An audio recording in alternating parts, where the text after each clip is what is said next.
Good morning and welcome to Forex In Four. Today is Monday, September 19th, 2011.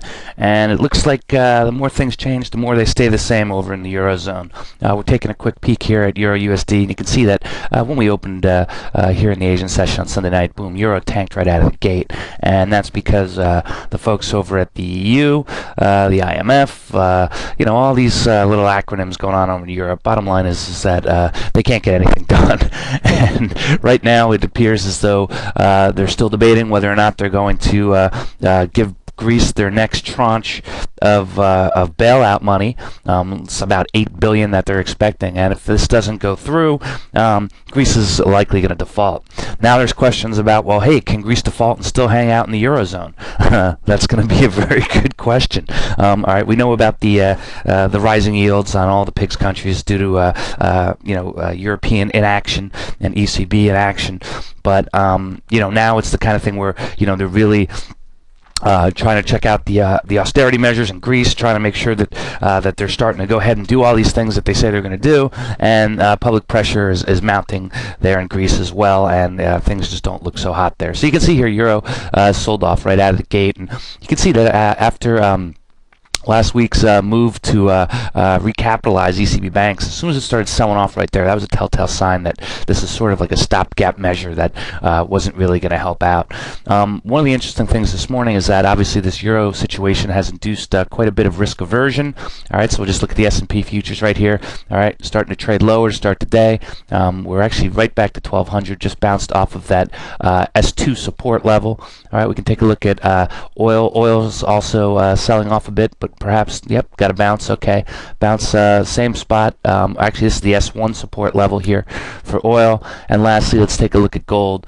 Gold's also trading a bit higher, and you can see that that started last week after we hit these 17 and change levels here, and we're right back up to that say 1820 area. So what this all adds up to is risk aversion in the markets. There's not a lot of news today that's going to help things get better. Okay, we've got no news here. Oh, excuse me, we have a housing market index figure later today, but it's not much of anything, to be honest with you. So there's really no news today that's going to help flip this around. So today's the kind of day where maybe you hear something out of a Fed official or a central banker, or President Obama's going to speak at 10:30 about his plans for the deficit, which again, there's no magic bullet that's going to fix these problems, so I don't see how this is going to help the markets. All it can really do is hurt. But you can see here we actually had the pound bounce a little bit higher. Okay, tried to get back up to that 57.50 area. All right, they had their house price index figures come in, and they actually came in better than expected. When I say better than expected, I mean higher than expected. So I guess it depends what side of the coin you're on. If you're a homeowner, you want to see home prices go up. If you're someone who's looking to buy a home, you want to see home prices come down. But prices were up 1.5%. Last month it was down 0.3%. All right, and this really highlights the the inflation situation they have going on over in the UK, and there's a lot happening as far as the government austerity measures over there that they're trying to do something about their debt. That's obviously slowing the economy. All right, but other areas of the economy are still moving, and we're starting to see inflation because of loose monetary policy over there by the Bank of England, and that's. It's sort of enough at this point to sort of keep it going, and that's the one of the problems with inflation, and when bankers are content to allow it to happen, is that it's essentially it's a tax, if you will, on just about everybody across the board. And obviously, rich people can afford to pay that tax more readily than poor people. And the longer this goes on, the more social unrest it creates. So we're going to have to keep an eye on what's going on in the UK. But right now, while yes, the numbers are weakening, they're not horrible at this point. So the UK is hanging in there. Let's see. Tomorrow we're going to get the let's see, Australia down under. We're going to get the minutes from the RBA's rate policy meeting, okay, and it's likely to tell us that they're willing to stay in put for now and wait and see how this global situation pulls out. All right, you can see the Aussie lower as well. Again, just risk aversion going on today. I'm just scanning the tape here to see if there's any major news. There's some German PPI figures are due out, but frankly, what's going on in Europe is really more about what's happening with Greece, the bailouts, the EFSF confirmation, which I think is due out this week, than any of these individual data points. So those are going to take a back seat. Wednesday will be interesting. Getting back to the pound, we're going to get the minutes from the Bank of England's rate policy meeting. Now, as we know, when they issue their statement, when they make their decision, they don't actually issue a statement. So this is the only clue we're going to get as to what they're thinking over there at the BV. But the most recent statements have been erring more towards more accommodation in monetary policy and not tightening. So it's been more dovishness than hawkishness, and that has to do with declining economic picture. But don't forget that this inflation that I was just talking about is pretty high over there still. So that's happening on Wednesday. We're going to get Canadian CPI. I haven't heard much out of Canada. They're probably floating right around parity with USD, I'm guessing. All right, no, less. All right, so that's not a bad thing. Right around 98 cents.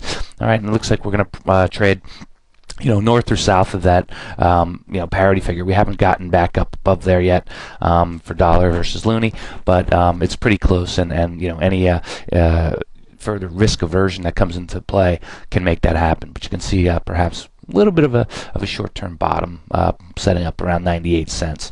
Also on Wednesday afternoon, we're going to get New Zealand gross domestic product. All right, that's it's actually expected to have declined for the quarter, but we're going to see if that can help pick it up.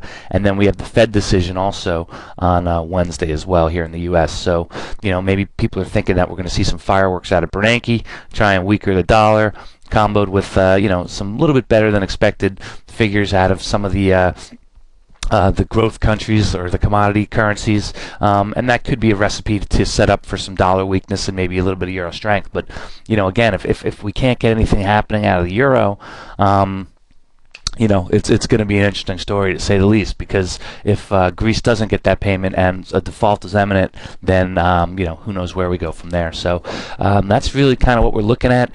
Japan, not a ton of news out of Japan right now, and I think that as long as they stay up above 76 versus USD, let's take a quick peek at this here.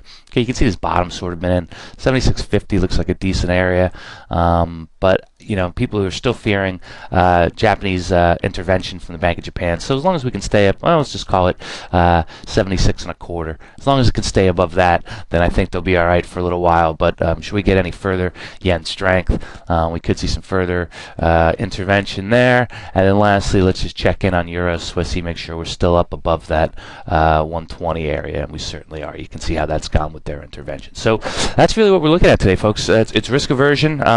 Nothing really here in the U.S. that's going to flip this around, unless Bernanke or Geithner or somebody has some major talk about monetary policy. As far as Obama's speech at 10:30 a.m., I think regarding the deficit deal, it's going to be more of the same. Okay, more politics, more class warfare. Set up the debate for 2012. I want to tax rich people. Rich people don't want to pay taxes. Whose side are you on? All right, but what that does is that doesn't do anything for the economy. All right, it maybe gets them reelected, but nothing for the economy. So I doubt we're going to see anything out of that. So that's what we're looking at today. Just keep an eye on that 10:30 thing, because there could be a little bit of volatility depending upon what he says. But that's what I've got. Good trading to all.